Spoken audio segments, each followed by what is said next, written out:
this is Dr. Libby. Jazz has sent me a few questions which have come through from one of the listeners.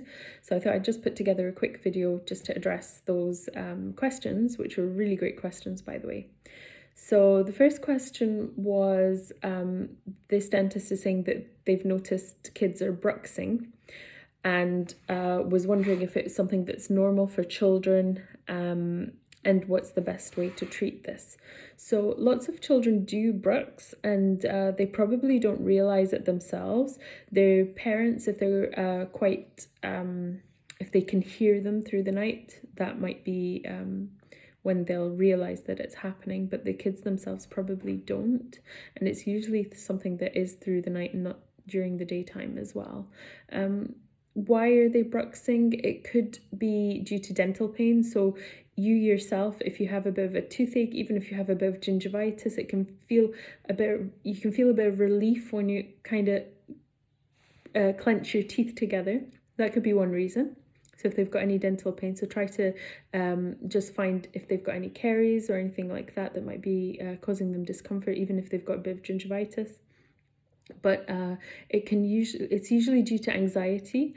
So just trying to address the underlying anxieties of the child is something that you can bring to the parents' attention. Another reason could be due to gastroesophageal reflux. So GERD is quite common in children, and some parents, when you start to question them, when they say that their child is bruxing and you start to question them about their tummy aches, do you have regular tummy aches? When you go to the bathroom, are your stools, the child's stools, quite hard continually? So do they have constipation a lot? Or the opposite, do they have diarrhea a lot? So those two things can sort of tie in with their GI symptoms.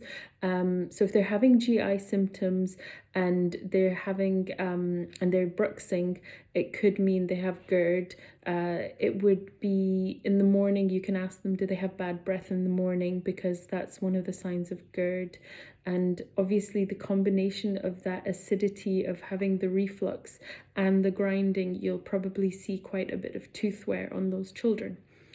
How do we address it? In primary dentition, don't usually do anything. If they do have some symptoms which are GI, then definitely write a letter to their general practitioner and try and get those GI issues addressed, and that will mean that by the time that the permanent teeth come through, it should be resolved. The anxiety type 1, they either outgrow it, or if it continues into their permanent dentition and it's bothering them, they might present when they're teenagers with some muscle pain from the clenching and grinding during the night. If that's the case, you can make them a splint to wear at night. Otherwise, we don't really usually do any treatment unless there are symptoms of the tooth wear becoming so much that actually they need to have some kind of input, some kind of restoration to address those issues of sensitivity maybe as well. So maybe a desensitizing agent for those children who have those symptoms. Hope that's answered your questions about gastric reflux, sort of tied in with bruxism and bruxism in children in general. The other question is sedation in children. So sedation in children is a fantastic tool. So inhalation sedation is anxiolytic. It gives them a bit of amnesia. It makes it gives a bit of sort of boost the effect of the local anesthetic, and just makes them more cooperative, makes them less anxious about the whole thing. I would say if you want to learn about inhalation sedation, you have to do a course. Once you've done the course, you have 10 cases which you'll do under supervision, and then after that you are free to go. I find it an amazing tool.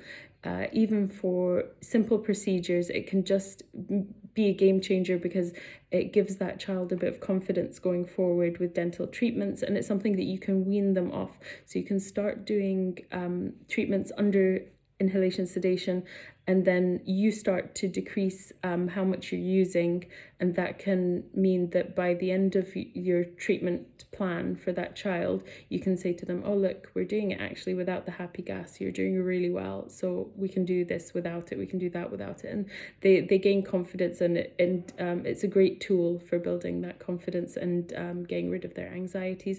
And also for older children who even less anxious children who just have maybe a longer treatment that you're doing, or they have a more invasive, annoying treatment that they need. So I think that taking sixes out on a 10, 11-year-old is quite traumatic for them. So having the option of giving them sedation is really good.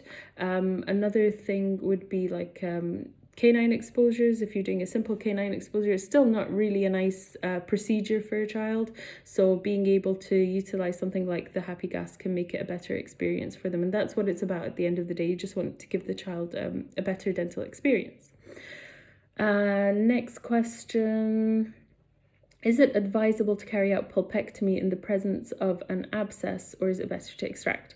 So if a tooth has gone to the point where it needs a pulpectomy, it's difficult to say whether or not the child would be cooperative for you to do a pulpectomy.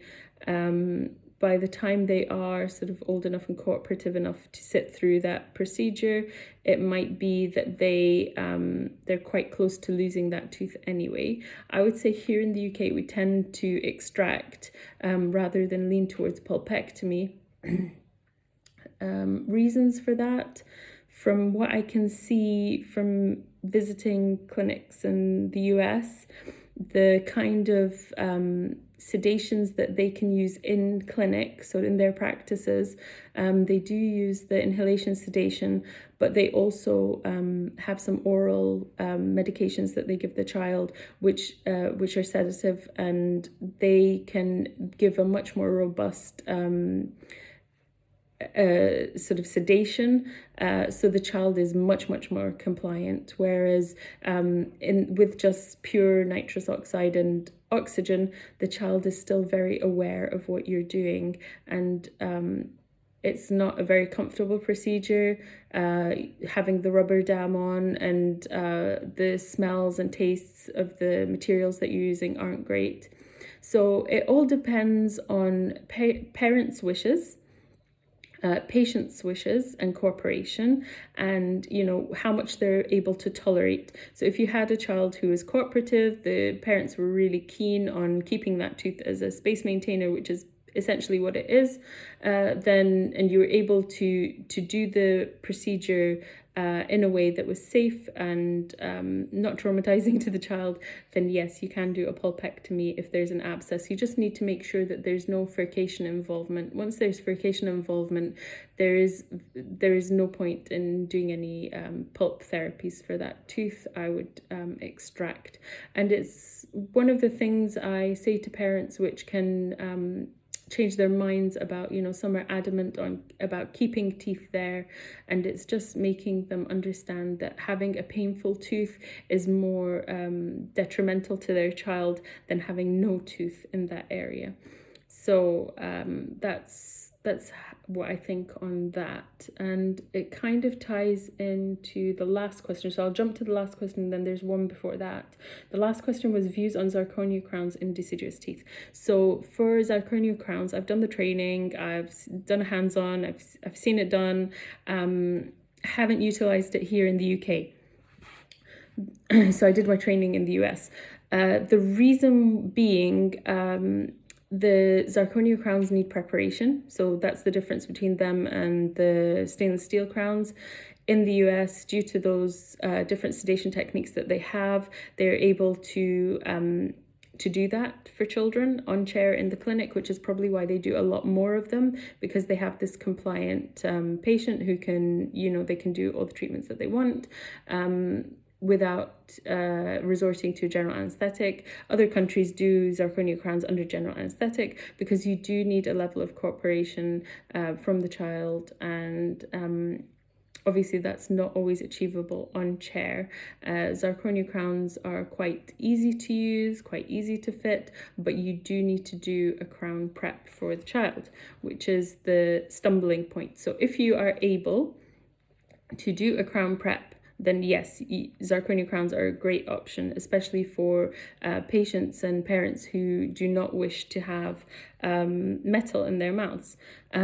Usually parents are swayed by the ease of the stainless steel crowns, and I know that one of my primary aims is to do as little as possible for children. So interventions that are very simple and very easy for the child to tolerate. Even if they were able to tolerate having a crown prep, I would still maybe try and convince them to have something simpler, just because, I mean, we can all, as adults, we can tolerate dental treatment. Doesn't mean we like it. And the same thing goes with children. So you want to give them good memories of the dentist, not bad ones. So then I'm going to go to the question on silver diamine fluoride to arrest cavities. So the person who's messaged says, I've tried this, but caries continued anyway. So the SDF is quite technique sensitive. You have to isolate. It stains a lot. I know that there's a type that you can use now that doesn't stain as much, but you need to apply it. Some people are saying you can apply it up to 4 times a year, same way you would use topical fluoride.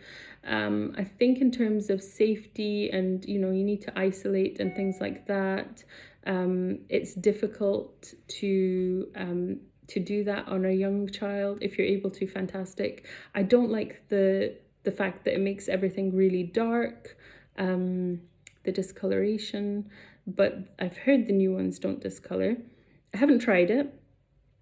I would say that it's something that will probably start to be utilized a lot more. So the SMART technique, which is to arrest the caries using SDF and then restore using a GIC. I think that's the science of it, the way it works, when you're thinking about it, it will work. But it's a case of there's other treatment modalities that are used in the UK that work, like putting on topical fluoride, like using whole crowns. Sealing caries in now is a very viable option. So sealing using fissure sealants, resin sealants, or GIC, you can do that anyway. I think SDF might have a bit more of a role in the upcoming era of paediatric dentistry in the UK due to the COVID virus, because people are going to be looking for less aerosol generating treatments. So it could be that we start to use SDF a lot more. That's my thoughts on SDF. So I think I've answered all the questions. If you have any more, I'm happy to answer them. Take care, everyone. Join us as we discuss hot topics in dentistry, clinical tips, continuing education, and adding value to your life and career.